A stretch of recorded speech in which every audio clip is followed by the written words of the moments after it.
हम संगीता ठाकुर स्वागत करे छी अपन यूट्यूब चैनल मिथिला के नगरिया में। आइ के एहि वीडियो में बुझब जे सावन मास के इजोरिया पखक एकादशी कहिया अछि, एकादशी तिथि कखन शुरू हैत आ एकादशी तिथि कखन समाप्त हैत, पारण के शुभ मुहूर्त सेहो बुझब। चैनल पर नया छी तो चैनल के सब्सक्राइब जरूर कर लेब, कियाकि एहि चैनल पर मिथिलांचल से जुड़ल हर पावन तिहार के जानकारी, धार्मिक कथा आ पूजा पाठ से जुड़ल उपाय भेटत। एकादशी व्रत भगवान विष्णु के समर्पित छनि। हर एकादशी व्रत के बहुत अपन अपन महात्म्य अछि। सावन मास में इजोरिया पखक एकादशी पुत्रदा एकादशी के नाम से बुझल जाइ अछि।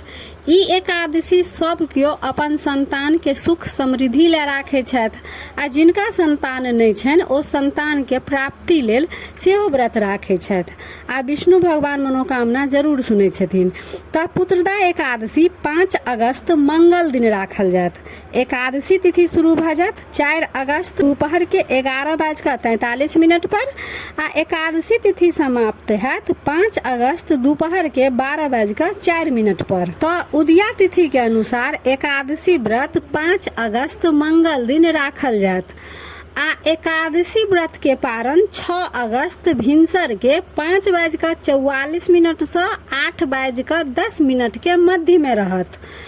पुत्रदा एकादशी सावन मास में केला से भगवान विष्णु के संग संग महादेव सेहो प्रसन्न होइ छथिन। तऽ एहि वीडियो में यह जानकारी रहे। तऽ फेर उपस्थित होइ छी एकटा नया वीडियो के संग। ताबे तक जय मिथिला, जय मैथिली।